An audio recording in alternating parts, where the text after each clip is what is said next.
por que uma pessoa voluntariamente comeria serragem, seda, cascalho e pedaços de ouro. Por exemplo, para analisar a rapidez com que objetos não comestíveis atravessam o trato digestivo.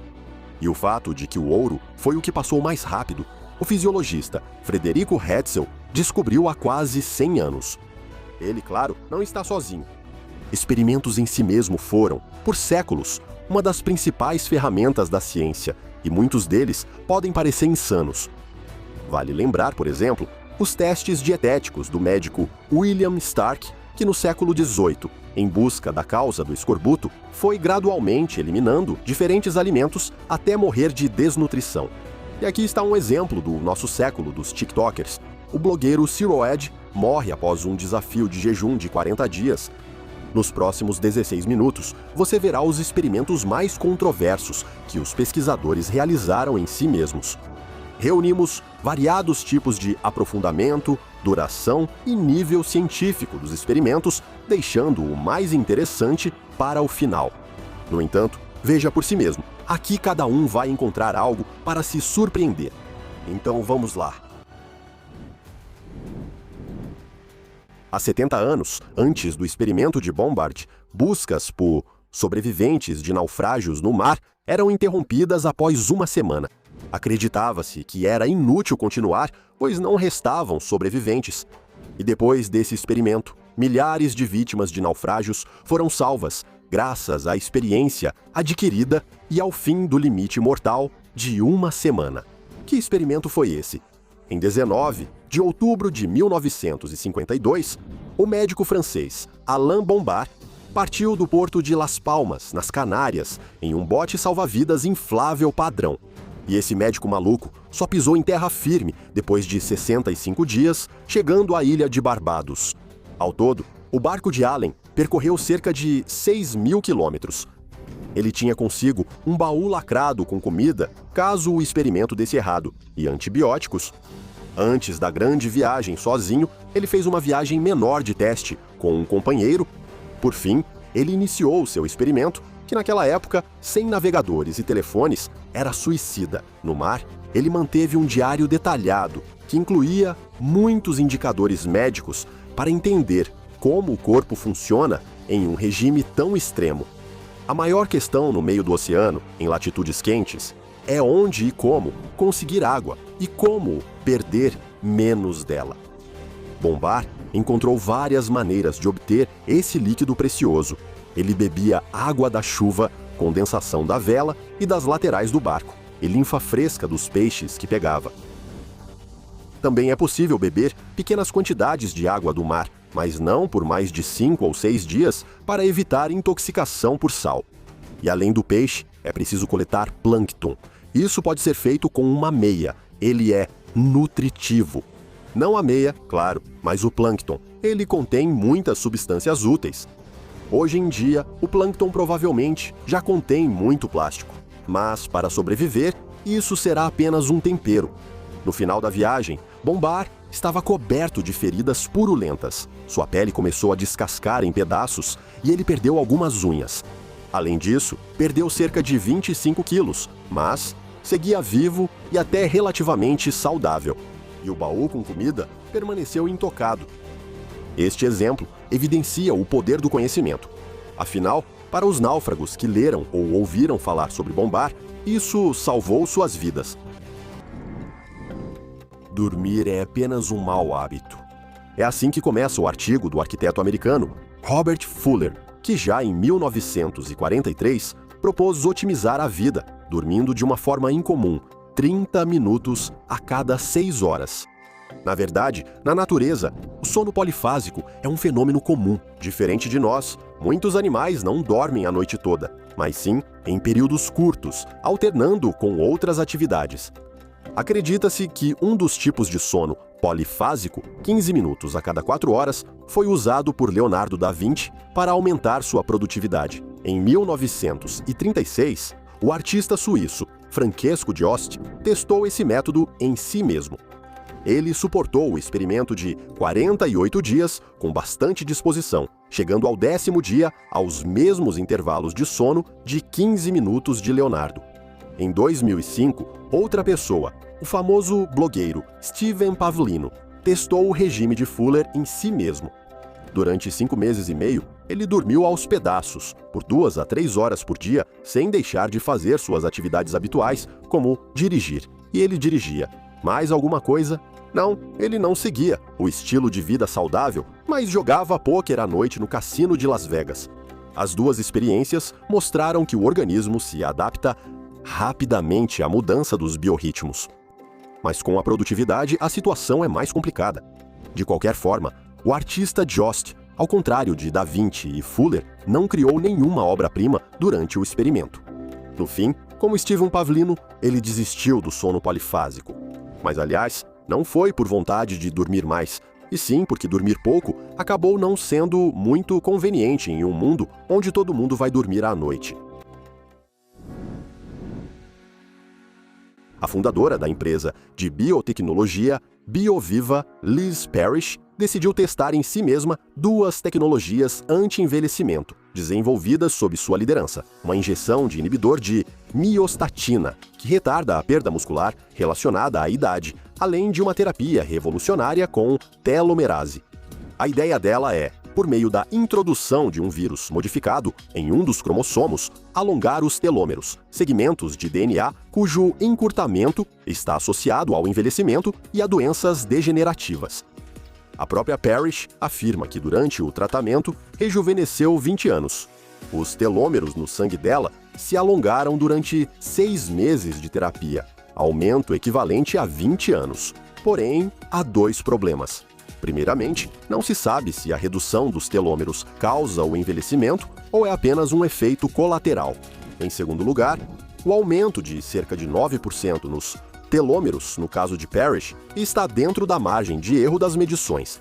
Mas os experimentos, que começaram em 2015, ainda continuam, então é cedo para tirar conclusões sobre os resultados.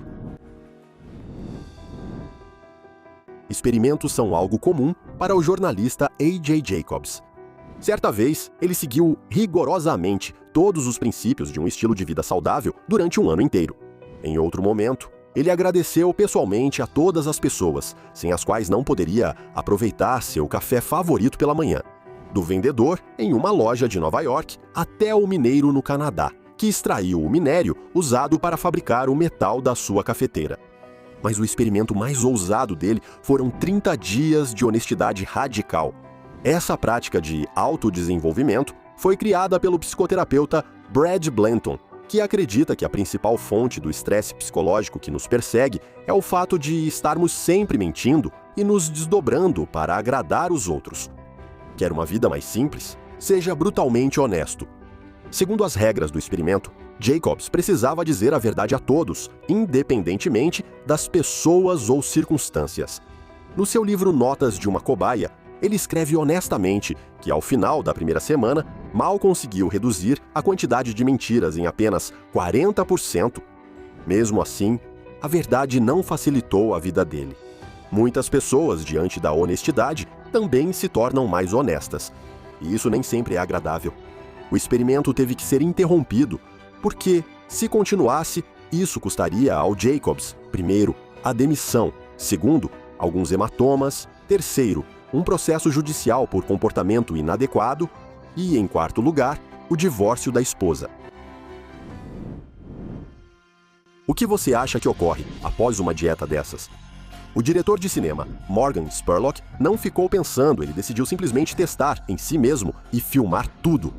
Por 30 dias, em 2004, ele fez todas as refeições no McDonald's, provando todos os pratos do cardápio, do cheeseburger ao cheesecake. E sempre pegava uma porção dupla, o super size. Ele consumia cerca de 5.000 calorias diárias, pois evitava esportes para manter a pureza do experimento.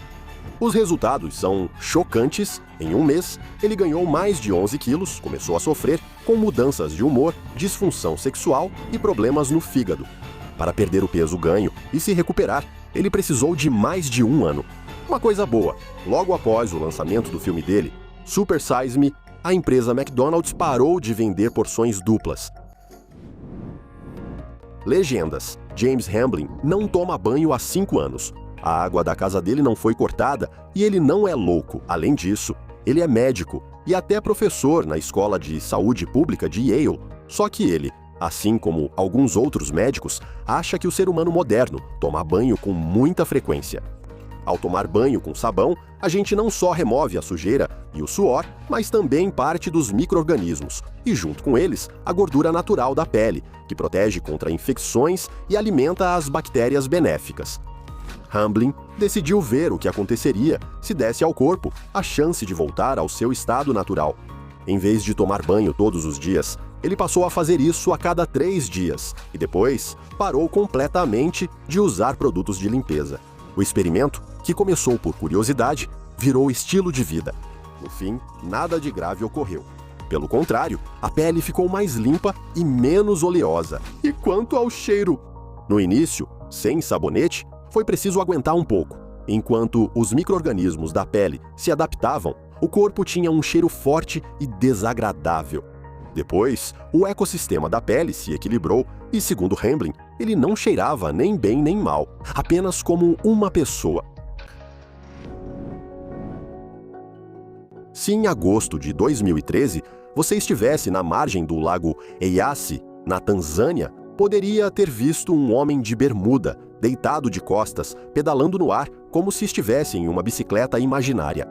Esse era o antropólogo Jeff Leach, que havia acabado de transferir para o próprio intestino, com uma seringa, fezes de um dos membros da tribo local de caçadores-coletores Hadza. Ele se submeteu a esse perigoso experimento de transplante de fezes para testar em si mesmo a teoria da extinção do microbioma, segundo a qual, devido ao uso de antibióticos e à abundância de gorduras e açúcares na alimentação, a diversidade de espécies de bactérias no intestino humano moderno diminuiu cerca de 1/3. Isso causou desequilíbrios na composição do microbioma, o que nos tornou mais propensos a várias doenças. Os Hadza possuem um dos ecossistemas intestinais mais diversos do mundo e quase o dobro de bactérias em relação a nós. Ao mesmo tempo, eles não sofrem das doenças cardiovasculares e autoimunes comuns no mundo civilizado, nem de diabetes ou obesidade. Leach compara o transplante fecal à troca de genes. O microbioma humano contém cerca de 20 a 23 mil genes, mas, no total, temos no corpo de 5 a 10 milhões de genes errantes, cujos portadores são as bactérias que habitam o intestino. Acontece que, durante seu experimento de retroceder o microbioma ao passado evolutivo, ele tentou substituir 99 genes em seu organismo. No final, o principal resultado: Leach está vivo e saudável. Depois do transplante, ele só conseguiu se livrar dos gases e perdeu um pouco de peso antes de ser acusado de assédio. Essas acusações colocaram um fim nos experimentos, então ninguém sabe como tudo terminou. Atualmente, esse tipo de procedimento já não é mais estranho. Aqui está um exemplo das notícias recentes. Uma verdadeira recuperação milagrosa de 2 pacientes com Covid aconteceu após o transplante de microbiota fecal saudável para eles. Inicialmente, os médicos que realizaram o transplante fecal nos pacientes não sabiam que eles estavam infectados com Covid. Esse procedimento, que pode parecer pouco atraente, foi indicado para tratar uma infecção bacteriana aguda. Ambos eram do grupo de risco. Um dos pacientes tinha apenas 19 anos e seu sistema imunológico estava enfraquecido. O outro paciente tinha 80 anos, mas apesar disso, eles tiveram Covid de forma moderada. Assim, a temperatura de ambos se normalizou literalmente em poucos dias após o aumento. E aí, como dizem, tudo começou. Agora, eles planejam iniciar testes clínicos de transplante de microbiota fecal para tratar a Covid. Jasper Lawrence, em 2006, passou 2 semanas andando descalço em busca de locais de defecação nas aldeias de Camarões. A tarefa dele era se infectar com vermes parasitas sugadores de sangue chamados ancilostomídeos, comuns em países de clima tropical e subtropical. As larvas deles adoram viajar pelo corpo. Elas penetram pela sola dos pés a partir de fezes humanas, entram na corrente sanguínea, passam pelo coração e pelos pulmões, depois a pessoa tosse e as engole. Então elas chegam ao intestino delgado, onde vivem por cerca de 5 anos. No final dos anos 1980, o imunologista David Pritchard percebeu que pessoas infectadas por ancilostomídeos raramente sofriam de doenças autoimunes. Depois, ele provou que, em pequenas quantidades, eles regulam as reações imunológicas inflamatórias dos hospedeiros. Jasper Lawrence, que sofreu a vida toda com febre do feno crônica, alergia e asma, além de sobrepeso, soube sobre esse tratamento radical por meio de sua tia, que ouviu falar disso no rádio, e resolveu tentar por sua conta e risco. Alguns meses após a infecção, os sintomas de asma e alergia de Lawrence desapareceram. Ele parou de tomar prednisolona e conseguiu começar a se exercitar, o que o ajudou a perder o excesso de peso. Ele se tornou um defensor conhecido da terapia com vermes e acredita que ancilostomídeos podem ajudar até na esclerose múltipla. Seria apenas um caso curioso, não fossem os fatos descobertos pelos médicos que provam a ligação entre coisas que parecem diferentes à primeira vista. Um grupo de cientistas liderado por Nicholas Furnham, da Escola de Higiene e Medicina Tropical de Londres, decidiu descobrir por que a parte do sistema imunológico responsável pela resistência a parasitas provoca uma reação alérgica, e também entender como ela escolhe as proteínas para atacar. A alergia ocorre porque as imunoglobulinas, que são responsáveis pelo funcionamento do sistema imunológico do organismo, reconhecem um determinado espectro de proteínas presentes em plantas e alimentos. Descobriu-se que um dos casos mais notáveis de semelhança entre proteínas parasitárias e alergênicas é um par de proteínas encontradas no organismo da lombriga humana e no pólen da árvore conhecida como bétula pendente. Essas proteínas têm 27% de composição idêntica, levando o sistema imunológico humano a reagir de forma parecida. O autor principal do artigo científico, Nicholas Furnham, comenta: nossa pesquisa buscou responder uma questão complexa: o que torna um alérgeno um alérgeno? Mostramos que o sistema imunológico do organismo reage a certas proteínas porque elas têm semelhança com proteínas produzidas por vermes parasitas. Acontece que a alergia é o preço que a pessoa paga por ter imunidade contra infecções parasitárias. Com essa nota otimista, vamos encerrar por aqui. Escrevam nos comentários quais experimentos vocês já fizeram em vocês mesmos na vida. E claro, ativem as notificações para não perder os próximos episódios. Até a próxima!